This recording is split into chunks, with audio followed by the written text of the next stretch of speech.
You now tuned in to the Gumptown Podcast. I'm your boy Doug B. We ain't got nothing to talk about, but we got something to talk about. Let's go.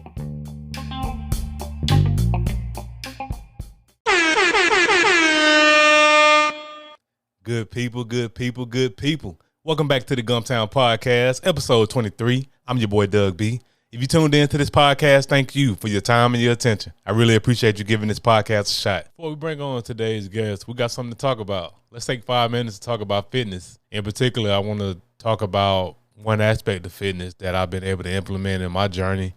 For those of you all who don't know about my journey, I've lost over 100 pounds since 2014. I started my weight loss journey at 350. Currently, I'm 243, and my goal weight is to be 225.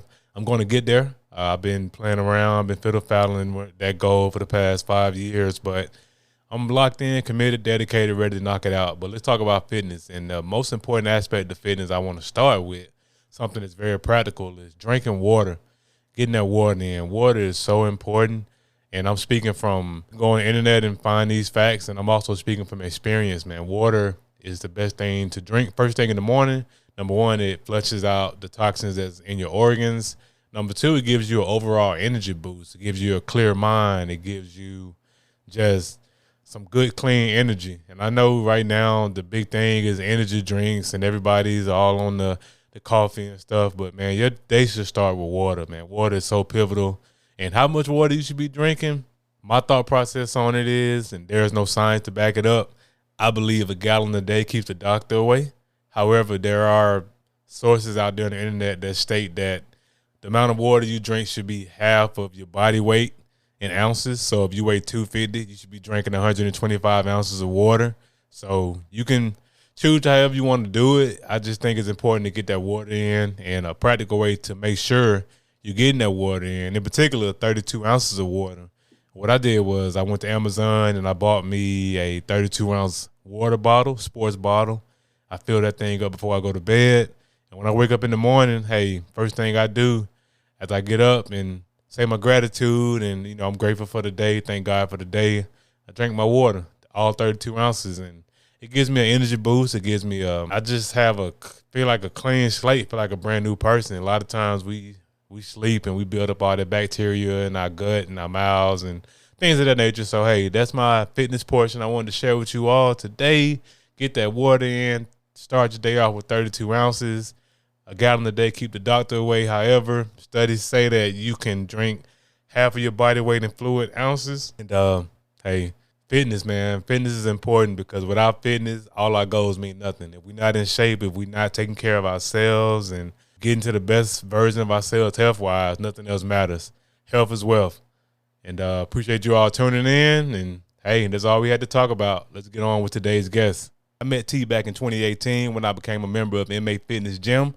She went on to become the personal trainer for my wife and introduce her to the world of fitness. She is the founder and owner of Fit to a T. I'm looking forward to this conversation, and I'm pretty sure you all will be inspired by her story. Let's give a warm Gumptown round of applause for T. Webster.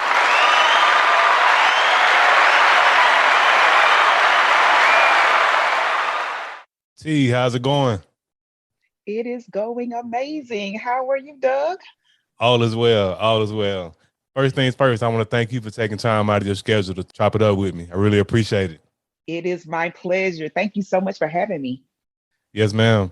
For the people who don't know who T. Webster is, tell them your story, where you from and how you got to where you are now.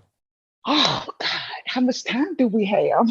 Go for it. The world is yours. Go for it. Okay, well, my name is Taffika Webster, and I'm originally from Bullock County, a little country town just east of Montgomery, Alabama. And grew up, I'm the middle of five kids, five daughters, as a matter of fact, mother and father came from a two-parent home, Christian-based home.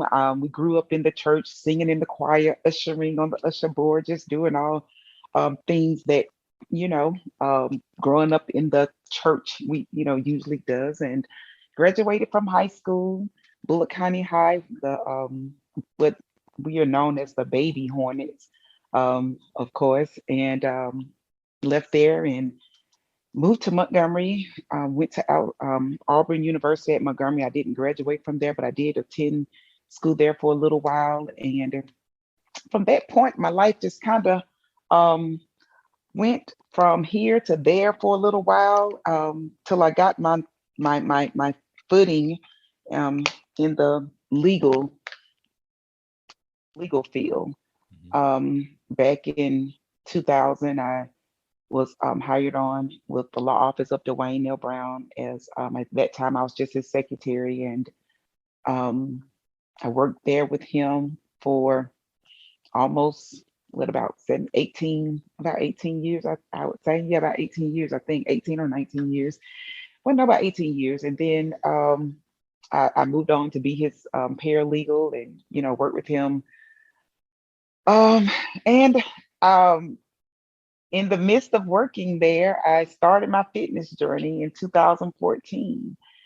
I came to MA Fitness. At that time, it was World Gym. And, um, just as a little background, in 2013 in December, that's usually when I go get all of my checkups, all of my, blood work and different things like that to kind of see just where I am health wise. And at that time, the doctor, told me like, look, you are 295 pounds. And I can't even remember all the stuff he said after that because it's like my mind was kind of stuck on that number 295 because in my head, I'm like, I'm 5 pounds away from being 300 pounds.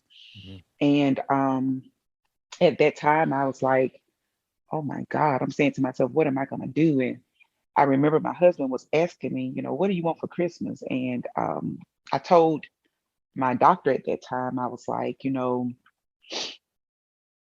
was telling me about the different weight loss surgeries and different things like that that I could have. And I was like, well, no, I said, I'm not going to do any weight loss surgery. I said, I'm going to see what I can do, on my own.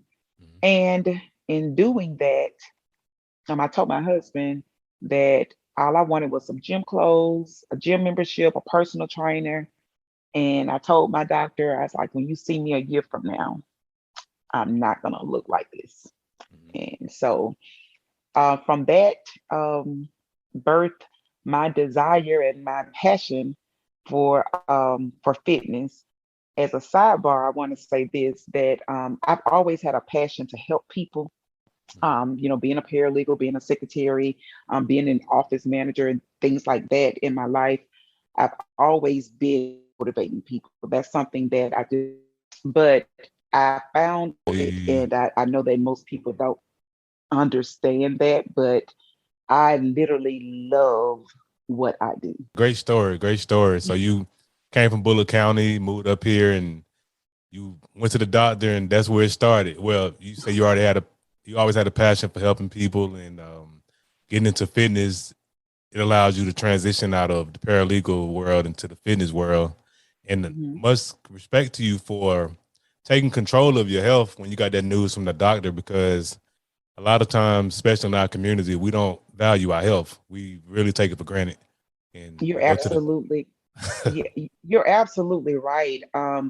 As another another side to my story is my father died of complications of diabetes, and that's something that my sisters and I actually watch him, pretty much how just watch him pretty much die from complications of diabetes, and not just my father, but all of his siblings that preceded him in death, even his mother, they all died with complication of diabetes, and this was type 2 diabetes. And the thing that I think was what was my wake up call is I did not want to die like that. right. And when I know that there's something that I can do to avoid that in my life, I just felt like I was gonna, try to do that to make certain that I was living not just long years, but quality long years. In like I said, I'm from Bullock County, and everything about food is country cooking, soul food, deep fried, smothered gravy, just everything. So I grew up with that. Mhm. However, when I say my whole life changed when it came to eating right and exercising. I literally have adopted it as a part of, just as a part of my life. I feel like I can't make it without it. I know that may sound kind of weird to Yeah. somebody else, but it's in me just like that. Nah, that don't sound weird at all. Like that's some good stuff. And back to your point, and sorry for your loss of your dad. And I've I've watched countless number of my relatives pass away from high blood pressure, diabetes, Mm, cancer, you name it. And I want to mm. ask you something about that. So, did your family feed you this? I don't want to call it. I'm gonna call it what it is. Did your family Just feed say you? where it is. Yeah, did your family feed you this lie that diabetes is hereditary and not just Yes. repeated bad behavior? Yes, yes. That's the mentality that a lot of us, and I'm just being honest with you, a lot of us, especially as blacks, we have the mentality that, when my mom died from it, or my dad, or my auntie, or my grandmama, so it's just in my bloodline. This is what it is. But that's not what it is. What I had to realize is when I looked at my family tree line and how the deaths occurred, everybody died from the same thing because everybody did the same thing. So what I said was, okay, I'm gonna do something different. If eating all of this, is gonna lead me to the road of diabetes, then I'm okay. I'm gonna stop eating this and I'm gonna start eating this because I do believe, we are what we eat. Yep. That's just, we are what we eat, and either the food that we're gonna eat is gonna actually nurture us, it's gonna be fuel for us, or the food that we eat is gonna actually fuel diseases and feed diseases in us. So it's either one or the other. Um, and I just choose to live, and that's just my thing. I just choose to live, and I choose to live based on the fact that I can decide whether or not I'm gonna. I have a choice in the matter. I don't want it to be where I go to the doctor, get this report, and then they tell me, well, you can't have this anymore. I make it a choice. I choose not to eat certain things. Or if even if I eat it, I choose to eat it very, very sparingly because you understand what I'm saying? I'm not saying that you can never have a piece of fried chicken if that's one of the things that you really, really enjoy. But I'm sorry, you just can't have a fried chicken every day. Right. Right. Correct. Correct. And back to that point where you were making about being from the country, being from Bullitt County. I'm from Wall. I'm from the country. So everything you talking about, I can relate to it. Everything was smothered and covered and fried. Mm-hmm. And we just repeat those same behaviors that Big Mama and everybody repeat. And Mm-hmm. to your point, choosing to make different decisions, choosing to live because who wants to go out like that? Who wants to go out popping medication and to the from the time you get diagnosed and something else like they put you on this stuff and I've seen it in my own family, so I'm not speaking from I'm speaking No, from no, some no. I'm experience. I'm I'm actually amening you. You just don't see me shaking my No, head, but I'm amening you over oh, here. Yes. oh no, no worries, no worries. I just like to throw that out there because I never want anybody who's listening to think I'm being insensitive. But I've seen people in my family take this medication for years, and it's not designed to heal you. You can heal yourself by eating right. You can be proactive like you're doing now. So hats off to you for taking control of your life because a lot of people they wait until it's too late. They wait until they have 6 months to live to get it Mm. right, and you got it right once you saw that number, that 295. And I mean that's something in our community we have to improve our relationship with food, in my opinion. Absolutely. Your relationship and your mindset about food. Those are the two things that we really, really have to just really deal with. Because, when you think about it, every time there's anything going on, when you're happy, you want to celebrate with food. When you're sad, you want to, be depressed with food. When somebody died, you want to bring everything is surrounded with food. Everything that's done is done with food in mind. So yeah, we got to think about other things that we can do. The thing about depression, and that's something that is like a stigma in the Black community. I think now, more so than ever, we're seeing more Black people, getting therapy and embracing therapy. I would say that and are willing to admit that they dealt with depression, because I think that's when I look back on my life, I think that is what was my point of where I actually gained the majority of my weight. Once my dad died, Mhm. um, I'm just not a big crier. Anybody that knows me, I'm just really not a, I don't show as much emotions, I guess, as some people would, but I kind of internalize things a lot, which is not always good. And Right, I'll right. admit that that's not always good. But during that time after my father's death, when I look back on it, I was going through depression.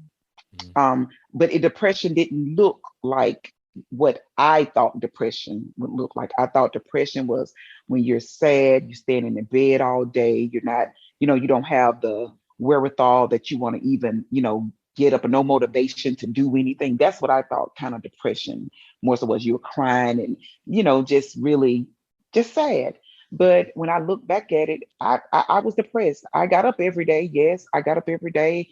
I put on my clothes. I went to my job. I smiled. I encouraged people. I motivated people. I did my job with excellence. And but when I got home, the way I dealt with my depression is through eating bad food, making bad food choices. And Mhm. no, I wasn't just sitting around eating 5 hamburgers and hot dogs and stuff like that. Mhm. Most of my foods that I were eating was nothing but sweets. Believe it or not, I was just eating sweets like crazy. That was my comfort food. Like some people turn to ice cream and different things like that. Sweets were my comfort food. And yeah, I can admit that is what I dealt with at the time. I dealt with depression. And like I tell a lot of my clients, in life we're going to have situations to come up. I would love to tell people that, every day is going to be a great day. You're not going to have anything going on with your husband. Nothing's not going to go on with your kids. They're going to obey you. They're going to do everything you say do.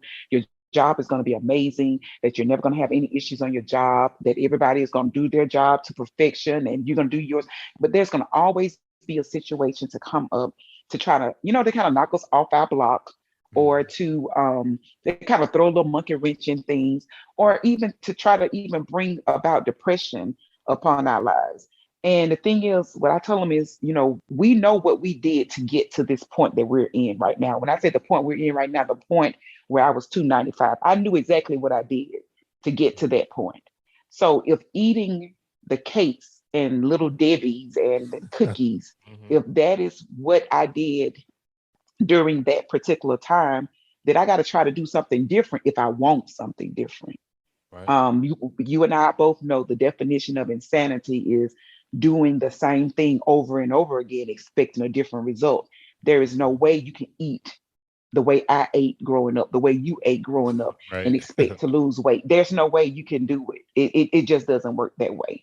There has to be something you're willing to sacrifice for the greater good. And I don't know about nobody else, but my health and my life, that's a greater good for me.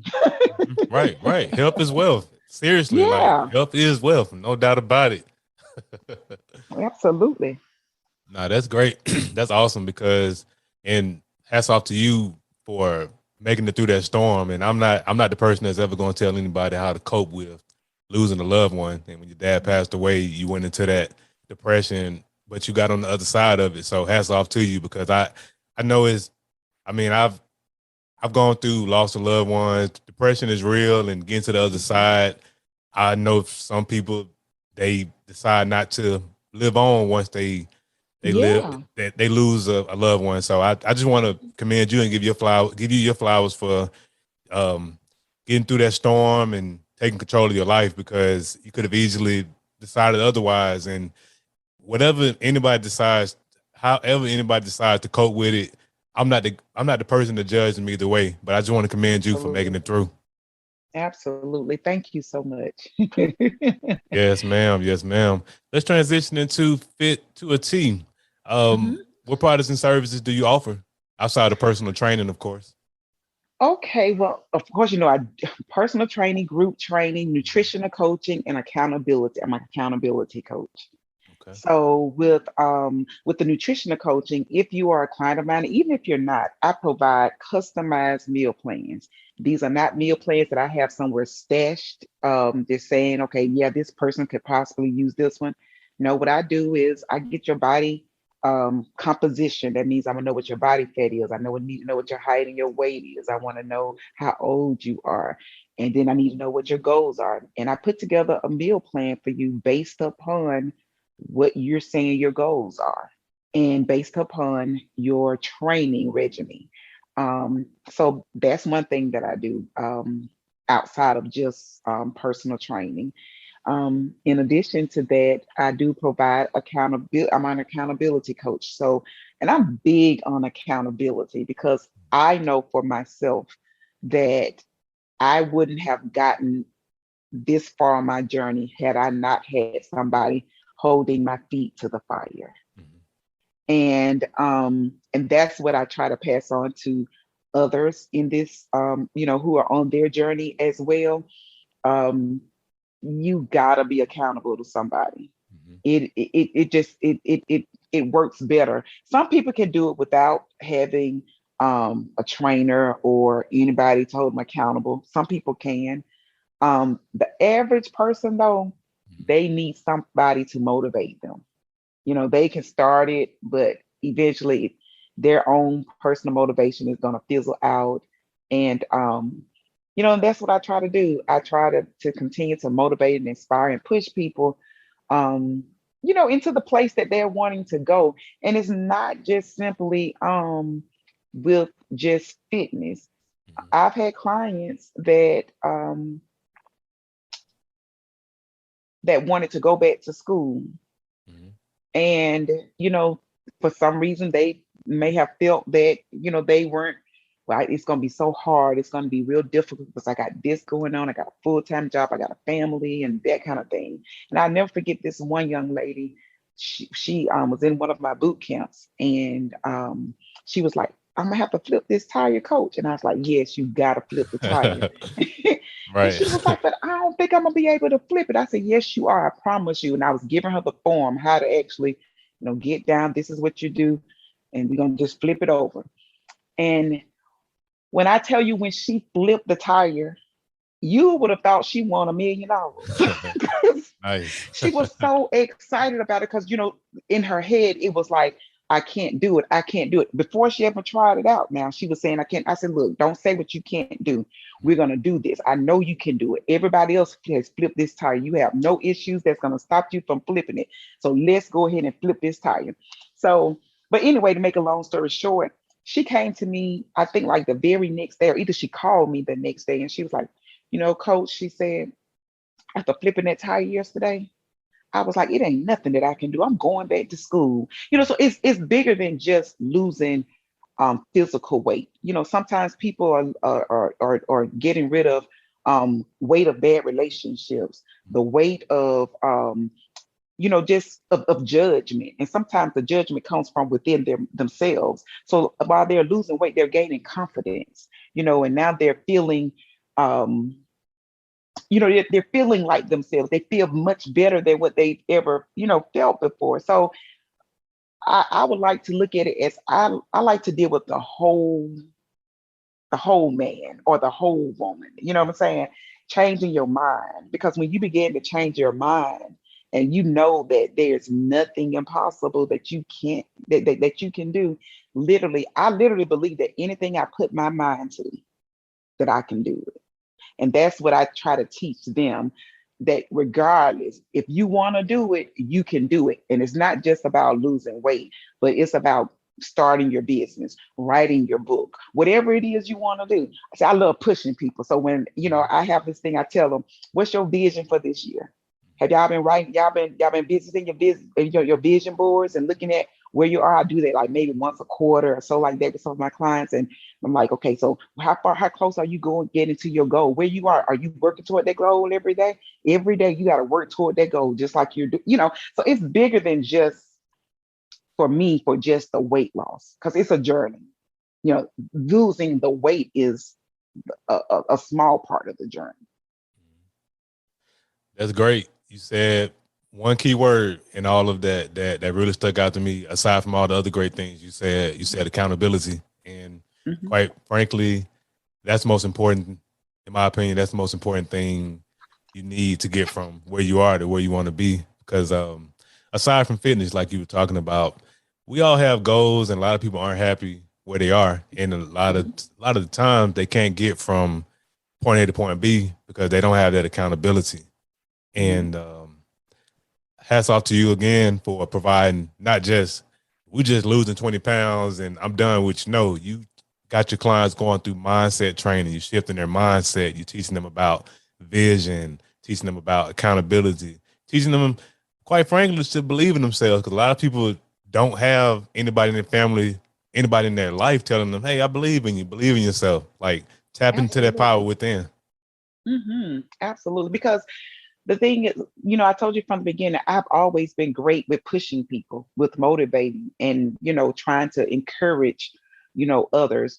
And, I just think, as we transition to a new way of life, especially with, all of with the pandemic and everything, life is just really too short to just literally be just miserable or and unhappy. So Mhm. there are things, if there are things that we can change, let's go ahead and work on trying to get that change going on. You know what I'm saying? And when I say that, I'm not just saying if you're unhappy with where you're working, what my thing is, what gives you excitement when you wake up in the morning? Mhm. What drives you when you wake up in the morning? And whatever that is, let's see how we can transition that into a money making situation for you. So it's much bigger than that. And then sometimes with my clients, they just need somebody to talk to. Mhm. And I'm not a counselor or anything like that. My All of my friends said they think that I miss my calling because they say that I'm a magnet for people to talk to all the time. But the thing is, what I try to do is give people hope. No matter what they're dealing with in life, it's not over. It's not the worst thing. You can get through it. It's gonna get better. You got to keep believing. You got to keep your faith. So it's for me. It's a lot more than that. Than just the weight loss and eating right and that kind of thing. It's a lot more than that. Some people, you well, I'm sure you would know, but Mhm. Right. some people, are having some real, situations that they're not comfortable with talking to anybody else about it. And I don't know why, but for some reason they'll find their way to talking to me. And what I just try to do is encourage them and give them, like I said, just give them hope and try to let them see the silver lining in everything. Because how I and I'm not, don't get me wrong when I say this, I'm a very, very positive person. Like I just don't I try not to stay in a place where there's so much negativity. That's just not like where I am. I can't be in a place of negativity. It's like, okay, I hear exactly what you're saying, but you know what? It's gonna get better. You just gotta believe it. We gotta. My thing is this. This is my rule of thumb. Mhm. The things that I can change, I'm gonna change them. The Mhm. things that I can't change, I'm gonna give it over to someone greater. And Mhm. in my case, I'm giving it over to God. I pray about it and I leave it there because stress is killing people just as bad as this food is. Yes. You know what I'm saying? Yes. So, Yes. that's one reason why I work out, because it is one of the best stress relievers ever.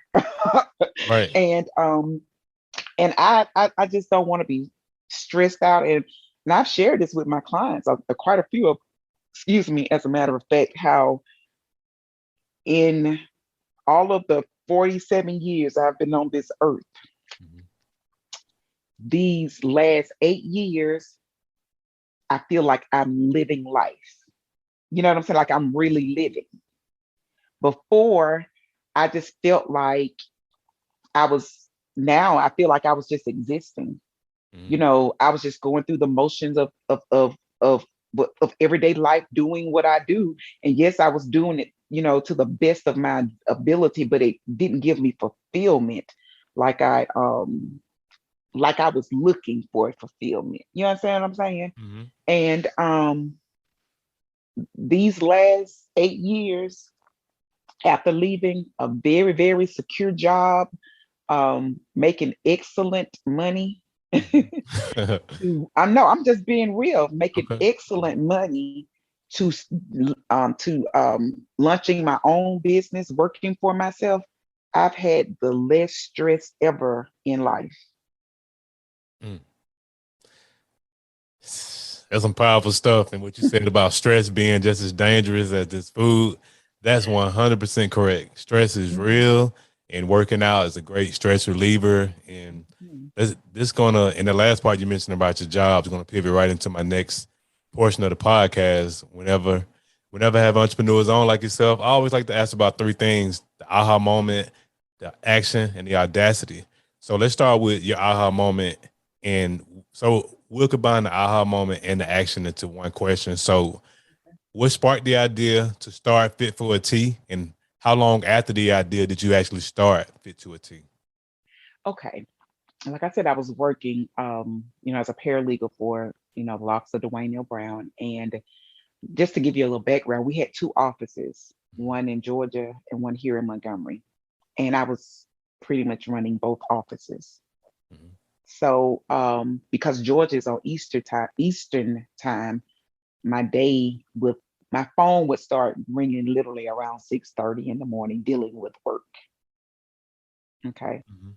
And it had gotten to the point where it would sometimes ring as late as 8:30 at night, dealing with work on top of sometimes bringing work home with me. Mhm. Um, my aha moment, I think, actually came was one day I was in the gym, and it was one of the days that was not a training day, but my trainer was telling me what he wanted me to do on that particular day because it was a non-training day. And it looks like every time I would be, it was a non-training day, I would always have two or three people with me that whatever I was doing, they would do it with me. And these were my friends. Mhm.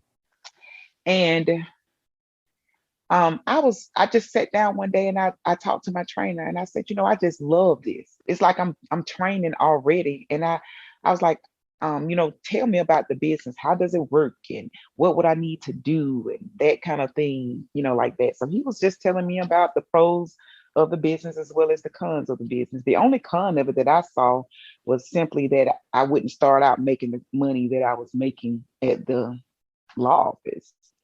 Mhm. And that was pretty much the only con to it. So I had to. So what I did, I sat down and I kind of looked at what my finances were, what kind of situation I was in, and talked to my husband. And when talking to my husband, I had to already have like everything that made sense on paper so that he could see, Yeah. because that's one thing about him. Yeah, he pretty much supports anything that I do because for one, I'm not a waster. If I say I'm gonna do something, I'm gonna do it, and I'm gonna do it like with excellence. I don't just start something and stop it. Start something and stop it. If I say I'm gonna do it, I'm gonna do it. If I put money into it, it's gonna get done. Mhm. So um, what I did was I looked into taking my courses so that I could become a certified trainer. And then I looked at to see how long it would take me to do that. And at the same time, I was having to get some hands-on training underneath my um, underneath my own trainer. I had to get some hands-on training with him, and he was like my mentor in the whole thing. Mhm. And what I did, I just when I sat down with my husband to really tell him that this is what I really wanted to transition to, um, you know, he was like, "Well, what do you want me to do?"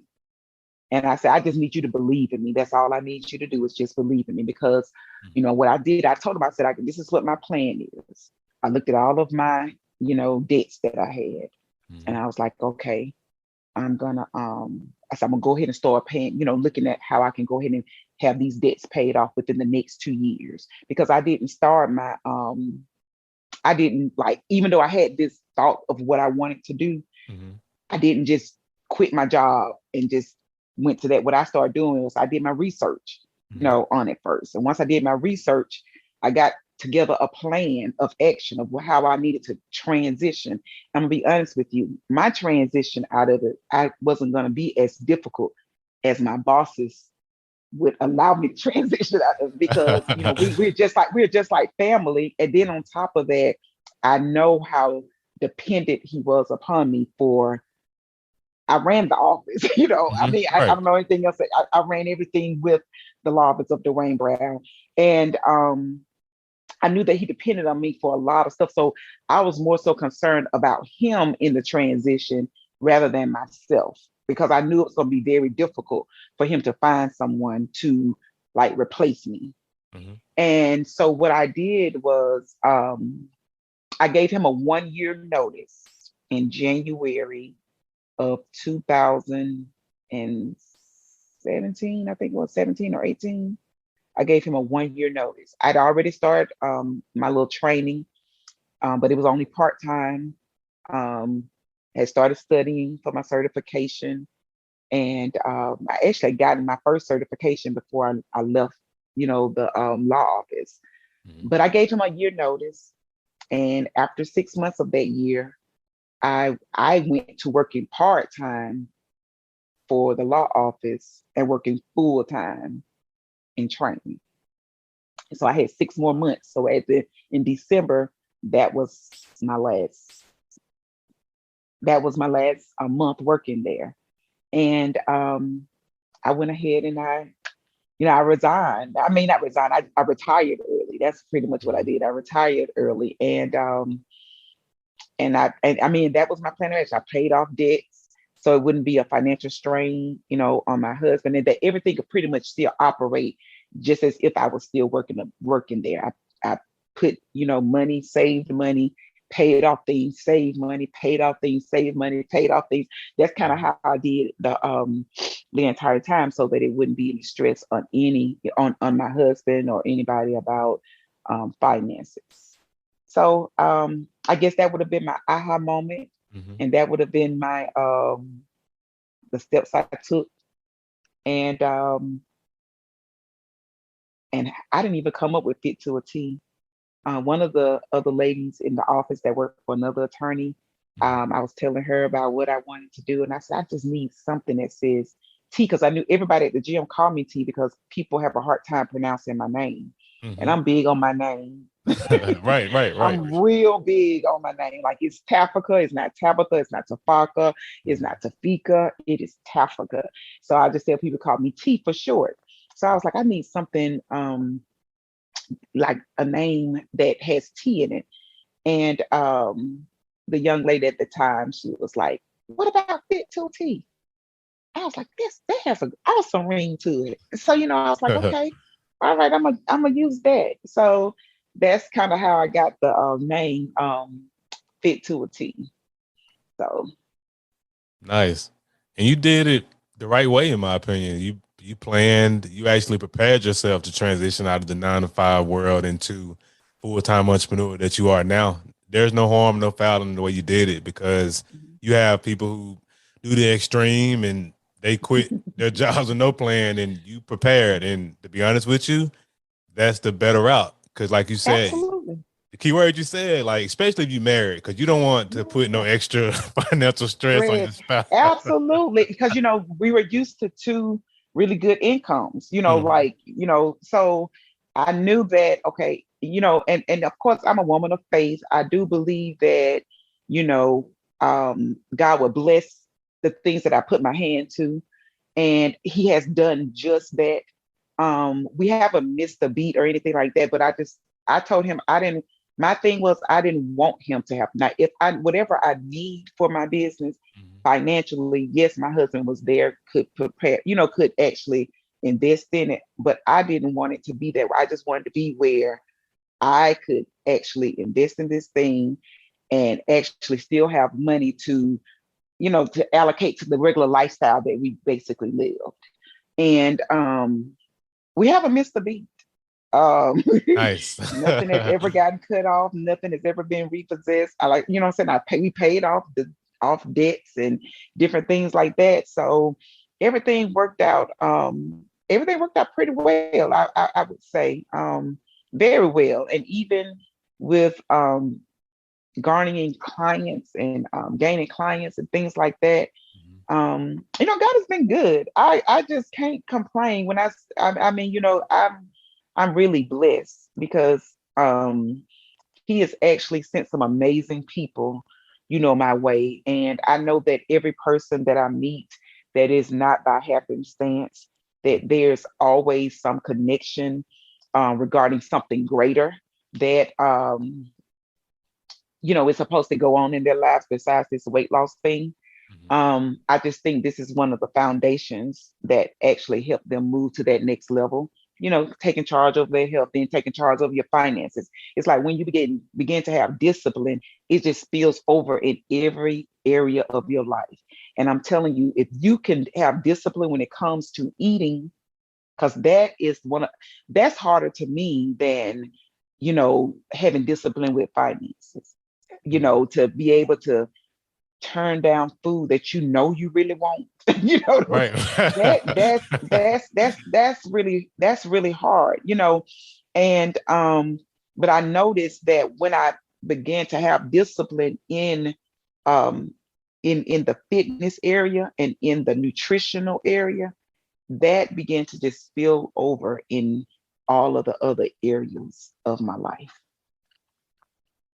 Awesome. Awesome. Great stuff. You ran your own race. You didn't look around and compare yourself to other entrepreneurs. You did it your way. And that's really what I just want to commend you on because, like I was saying earlier, you can go the extreme route or you can actually prepare to become a full time entrepreneur, which you did. And hats off to you. So Mm. let's transition to this last portion, the audacity. You already spoke very highly of your husband and how he believed in you and gave you the courage and the audacity to step out there and start your own. Was there any other influences that gave you that courage, that audacity to step out there and start your own? My children, Okay. my kids, when when I was younger, Mhm. you know, growing up in the country, we were always taught, go to school, get an education, get a great job. And nothing is Hold on, wrong with T. it. Hold on, T. They told you that too. Yes. I'm sorry, but carry on. I fell for it too. Carry on. And look, but nothing is wrong with that. Right, But it's not. is but with some things, okay, when I look at how I was brought up, Mhm. and then like where I am in life now, and then I'm thinking like, God, I could have been so much further this way or that. When you Right. think about what you know now compared to what you knew then. And with my kids, I've always just taught them to follow their hearts. Mhm. um Nothing's wrong with education. I'm a proponent for it. My kids, they know that I'm a proponent for it. But I never forget my oldest daughter, when she was in school. As a matter of fact, she might have been in like junior high school at this particular time. She started doing like makeup for her and some of her little cheerleader friends and different things like that. Just doing makeup, little basic little makeup for them. And I remember her saying, "Well, Mama, I want to start doing makeup. I want this to be what I do." And I was like, "Well, okay." I just thought it was going to be like a little something that she was just going to put together, for Right. Mhm. just for her little friend, just because at this time she's what, 13 years old, 12, 13 years old. So I'm like, okay, but that's cool, that's fine. Mhm. And next thing I know, she was as she was, she wanted to take classes with learning how to and to do makeup and to apply it on properly and how to make it blended and make it look natural, make it look glamorous when it's time to look. She wanted to do all that. So of course, anything that my kids wanted to do, my husband and I, we actually invested in it, because the thing about it is we didn't know where, if this was going to be a road that they would actually, take in life, or if they would go another way. We just wanted anything that they wanted to try, we were willing to definitely invest in it for them to try it to see if they liked it. Mhm. Well, to make a long story short, throughout her whole junior high and high school years, I think in high school she tried working a part-time job and she didn't like it. Mhm. So she was like, I'm just gonna do makeup, as my job. And because I make more money, doing my makeup than I did, working on the little part-time job. And I was like, well, that's fine. And Mhm. at this time I'm saying to myself, like, people want we're gonna be paying for makeup, I mean, because I'm not thinking, like she's thinking. So she went to college, and her second going into her third year, right? She was going into her third year. She was like, "Mom, I just want to take a break." Mm-hmm. So I'm the type of parent that, okay, things got to make sense to me. Okay, why are we taking a break? Mm-hmm. She said, "Well, I just feel like I'm burnt out with college. I want to do something else." I said, "So what do you want to do?" She said, "Well, I'm already doing makeup, so I want to, really hone in on this." So I was like, "Well, okay." I said, "So what will your dad and I need to invest in this in order for this to work for you? Like, make it make sense to me." So she sat down with her, she sat down and came to us one day with her little presentation, pitching her idea to us Mm-hmm. about her business. And she had named her business and everything. She told us the audience that she was gonna cater to and target pretty much, and how she was going to be making money, because um, she was a college student. She was about what, 19, 20 by this time, and I'm like this. You're grown now, so you're gonna have to find your way, and you can't depend on me to take care of you for us to take care of you forever. Right, So right, you're right, gonna have to do something. right. So anyway, she started her business, and her business from that day to this one has grown tremendously.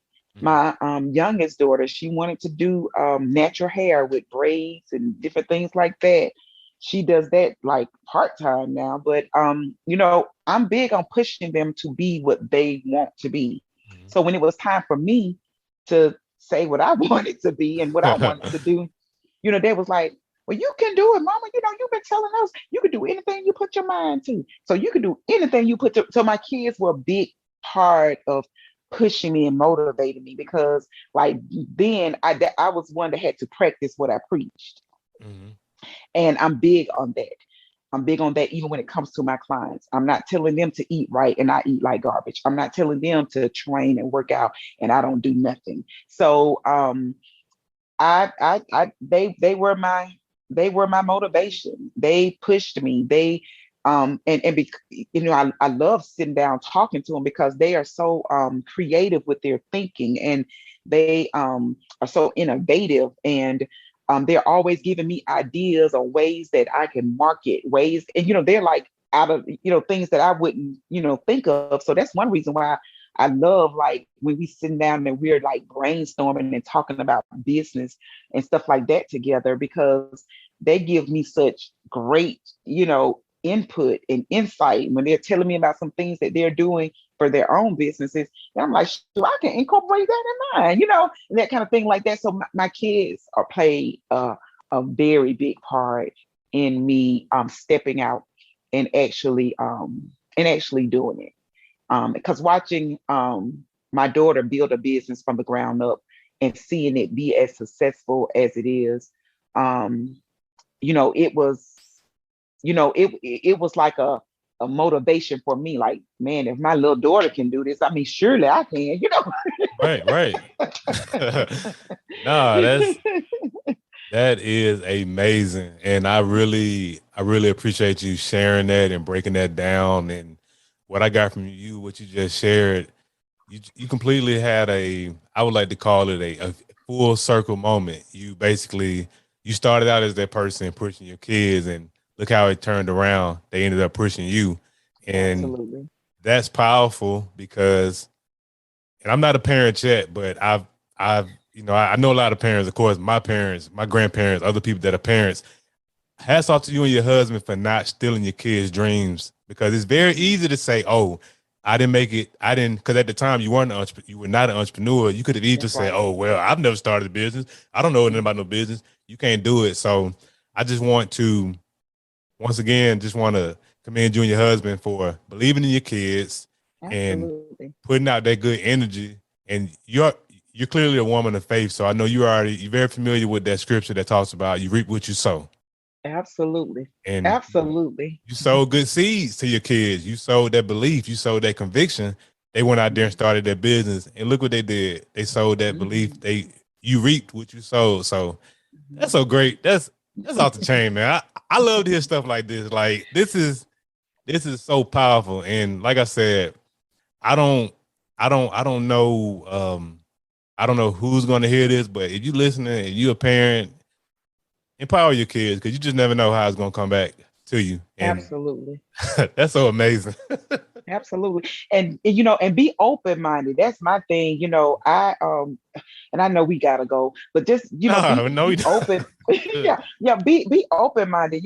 When it came to my kids, I wanted them to talk to me about anything, their hopes, their dreams, whatever it was that they wanna do. Let's try it and see. I mean, the thing about it, we gotta do the process of elimination. We don't know where it's gonna land, but Mhm. one thing about it, we're gonna try it. I mean, the thing is, if it don't work this time, we'll try something else, and maybe it'll work. It will work, but that's it. I didn't want to just be that parent. Oh, you're gonna go to school, you're gonna get your education, and you're gonna do this. No, I want you to, because now they're happy. Mhm.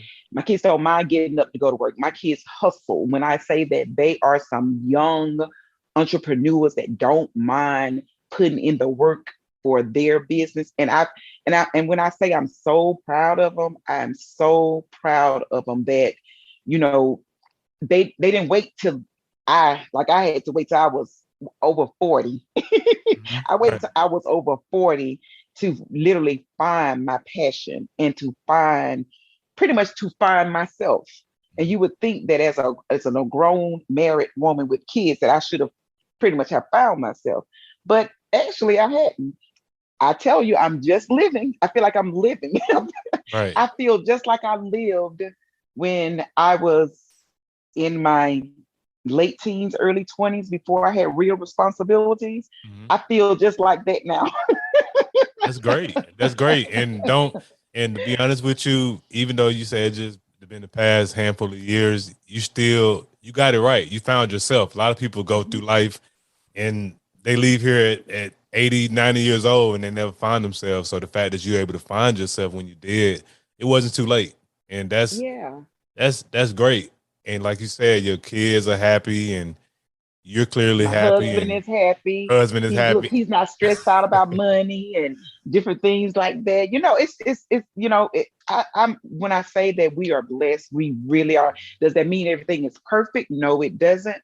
But it does mean that we we're I just feel like we're in the best position that we could be in our lives right now.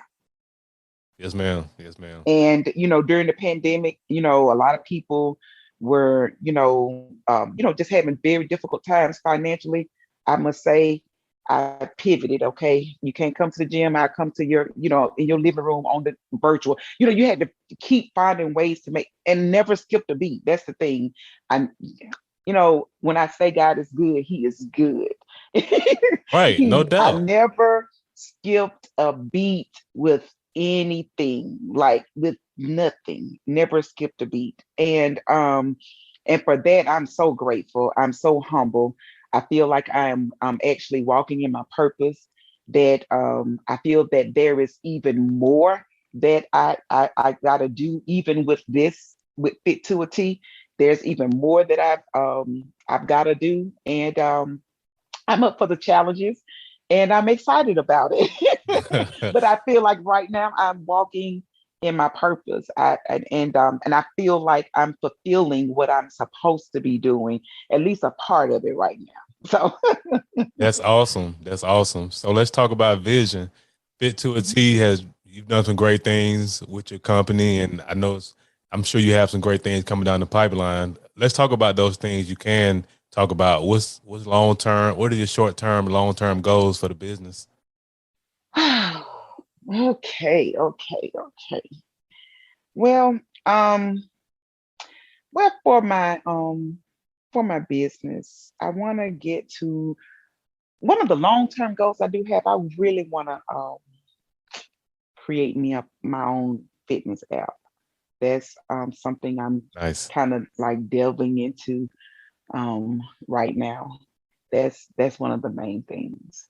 Um, that's yeah, that is as well as my clothing line, my fitness gear line. It is Nice. when I tell you I've come up against some things with that. Oh my God! But It's gonna happen. I just gotta keep pushing and keep working toward it. So those are two of my long term goals. My short term goals right now is to simply keep pushing and motivating and inspiring people. Um, my Facebook and social media. I'm on Facebook and Instagram right now, and everything that I post is always going to be uplifting, motivation, inspirational, encouragement. It's never going to be any. I never post any crazy stuff on my. I just don't, and I've been that way since I've been on social media, even before I had Fit to a T. But everything is about motivating people, encouraging people, and when I meet people, sometimes I'm at the grocery store, at the gas station, in a restaurant, and they're like, "You Coach T," and they'll tell me like, "Oh, I follow you, and every day I look on your page because I be needing me something to help lift my spirits, and you always have something. I know you be talking about fitness, but I'll be applying it to this part of my life." And I said, "Well, that's what I want you to do. It's not all about just fitness in the gym. It's like being fit, total fitness, and that's mind, body, and spirit." So I said, I'm glad, so that gives me so much joy when I run into people who follow me on social media and they say the content, is just really, really uplifting. So I want to continue to kind of build my brand around that concept of motivational, inspirational, that kind of thing, and try to help as many people as I can, hands on. Nice, nice, nice. Those are great short term and long term goals. And let's transition in as we come to the end of the podcast. I want to transition into the $1 million question. I started this podcast because I wanted to shed light on Montgomery. I wanted to highlight the greatness that has come from Montgomery or through Montgomery. And let's talk about the impact the Gump has had on you in terms of your evolution as a wife, a mother, an entrepreneur. Okay. All right. Well, let me just say this. Um, trying to choose my words carefully. As far as the impact Montgomery has had on me, I've met some really, really amazing people just overall, from college to some of the other jobs I've had prior to working for the law firm. I worked for security enforcement agency. I worked at outpatient rehab for Baptists at one time, and I've had, I've met some amazing people, and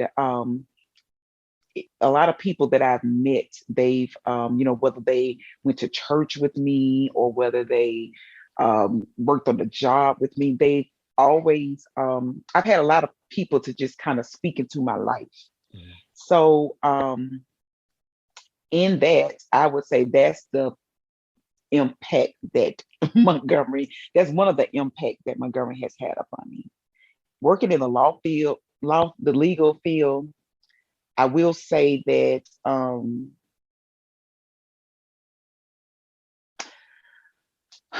you still see a lot of the racial components Mhm. to Montgomery.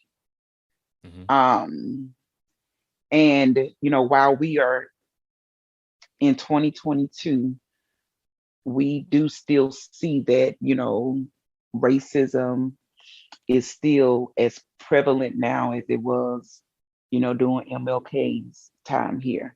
Agreed. Of course, of course, we're not being, seeked on with literal dogs, or we're not being hung from trees and different things like that, literally. Mhm. However, the system is systematic racism, and It is. I've unfortunately I've had to experience some of those things as well, Mhm. um, in Montgomery. And while I may have experienced those things, um, it has not dampened my hope in a better future. It just lets me know that there's still work that we have to do, and in knowing that we have work to do, even with that, I need to play my part in it. Um, I know this isn't a political, stage or anything like that, but voting is so essential on Hmm. the local level as well as the federal, on the, federal level, of course. And we can't, and It's all okay. I can say is It's when okay. T. It's okay. I promise you. I want you to speak from your heart. I don't want you to feel be. I don't. I don't want you to okay. feel like you have to be careful with your words. Like I want you Okay. to speak from your heart. Okay. And while I know that we can't legislate love, Hmm. that's not something we can legislate. However, I do know that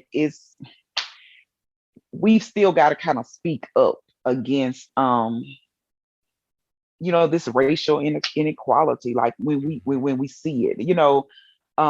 There's so much gun violence in our city, as you can, as as Hmm. well.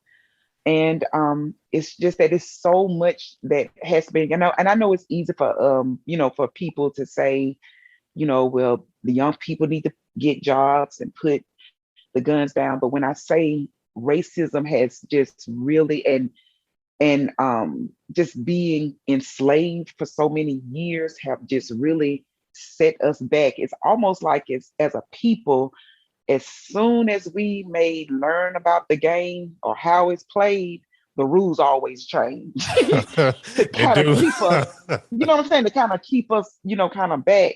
But like I said, even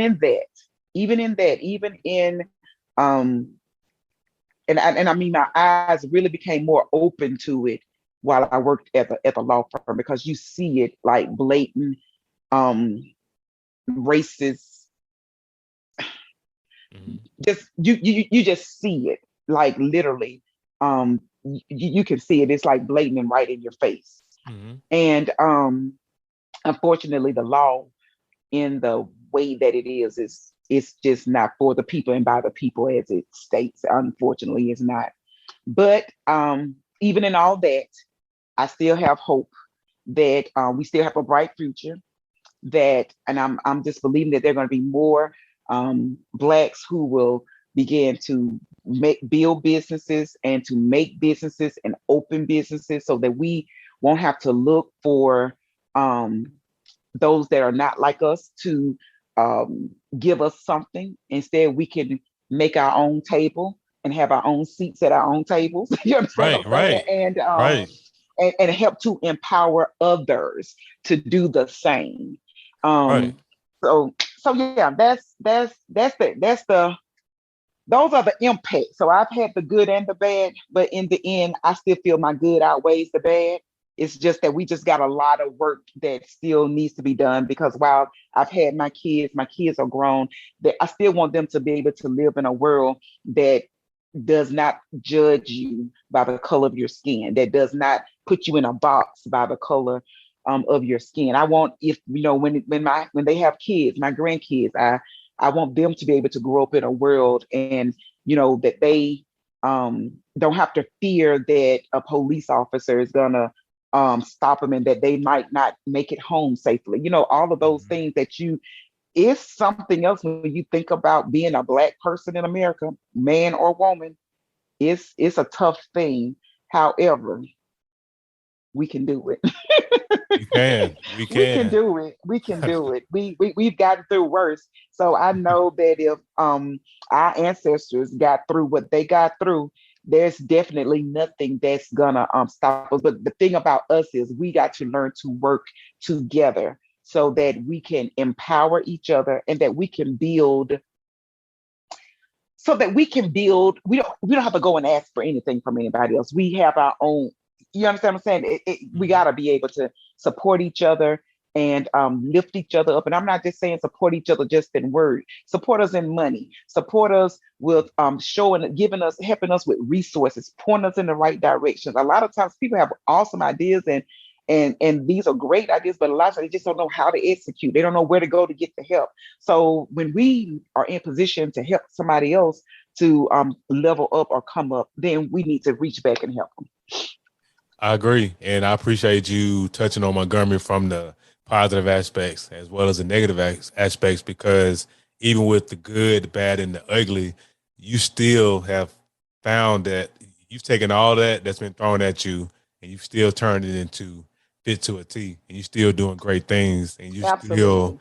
and you're still a part of that greatness in Montgomery that I want to showcase on the podcast. So yeah, don't. So I appreciate you for sharing your heart because I could tell you were a little hesitant about going there, but we can go there because listen, this is not a political podcast, but Mhm. we it's certain things in Montgomery that's quite evident. It's some things that haven't changed since Dr. King walked the streets of Montgomery. Like it's Absolutely. some things. Absolutely. So but in spite of all of that, you still Hmm. managed to create something, and your kids are still managed to create businesses, and Hmm. that's really what it's all about when it comes down Hmm. to um, being great. I mean, taking the good and the bad. I mean, and like you said, our ancestors, and that's part of the thing that keeps me going on a day by day basis. Like when Hmm. I come up against challenges, I'm like, man, they they went through way because I read a lot of books on our history, and Hmm. I I want to know where I come from. So I do a lot of looking back, and I'm like, man, they went through that, and I'm upset because Zoom isn't working correct. Like, come on, man, come on, and Exactly. and hear me out, T. I'm not saying people don't have the right to be upset over small Hmm. stuff. I just want to do it because of our ancestors. They went through dogs and water being sprayed on them. So I Mm. mean, so I say all that to say you've taken the good, bad, and the ugly of Montgomery, and you still have hope, and Hmm. that's what we need to sustain life. That's what we need to make it day by day. We need hope. That's all we had. That's all. In the end, that's all we got. I mean, you know what I'm saying? Because if we lose hope, we are doomed. You know what I'm saying? Correct. That's it. I mean, we are doomed if we lose hope. So my thing is, I'm gonna keep looking for the brighter day ahead. I'm gonna keep being positive. I'm gonna do my part. And Right. that's the thing about it. If we all do our part, and don't forget your sister and your brother, don't forget to help somebody else along the way. And that's just my little thing. I don't want to be great by myself. I Oh, want all of us to be great together. I'm gonna tell you this: my friends, when I got ready to start my journey, I told my friends, I said, "Look, y'all ain't gonna be seeing me going out eating and all this stuff no more." I said, "Because I'm gonna start my fitness journey, and I'm like, if y'all wanna see me, y'all gonna have to join the gym and kind of come on and start your journey." And believe it or not, though, my friends they all joined the gym nice. and they all started their fitness journeys. They're still on there. We are all on our fitness journeys, even still today. So the thing is, I like in my case, I didn't want to be the only one in great shape, the only one trying to live a quality of life. I want my friends to be here too. I want my family to be here too. I want everybody to be healthy. I want everybody to be fit. I want everybody to be, try to live as stress free of a life as they can. Want to laugh as much as we can. You know what I'm saying? Right. Just enjoy life because it's just so much going on now. And with everything that's going on, we don't have time for it's no, we don't have time to just like not enjoy whatever time we do have. You are 100% correct. Hey, good people, you just got a gym. We do not have time to not enjoy this life that we have. Like, I mean, we ain't got time to be. I mean, yeah, you can. Hey, and again, too, because of the time we live in, you have to Mhm. be extra careful. You can choose Mhm. to stay in a rut if you so choose, but If you T, so choose. me and T, we ain't staying in a rut. Like, it's brighter days Never. ahead. We're gonna be grateful. Oh yeah. Oh yeah. Oh yeah. We're gonna great. We're gonna be enjoying life. And look, if I see you in a rut, I'm gonna come here pull you out of it Come because on. I know you don't really want to be there. So I'm telling you, I'm telling you, I promise you, like that is a great mindset, great mantra, and definitely appreciate your positive spirit. How can the people connect with you? Facebook and IG. okay, on Facebook, I have two. I have a personal page, and it's just as motivating as my business page. My personal page is Tafika Raquel Milbury Webster. Mhm. My business page is Fit to a T Fitness. That's on Facebook. And on Instagram, I have a business page and it's fit underscore to a underscore TEE. And if you want to reach out to me, you can hit me in my DM. You can inbox me on Facebook. You can even text me at 334-306-1002. Awesome. And of course, I'll put all the social media information in the description of the episode. Hey, T, thanks again for this conversation. It's been very valuable. I appreciate you. Thank you so much, Doug. I appreciate it as well. You have an awesome day, okay? Yes, ma'am. You too. All right. Good people. That concludes another dope episode of the Gumtown Podcast. We gone, but before we leave, remember, be blessed, be safe, but most importantly, have the audacity to be you. Gone.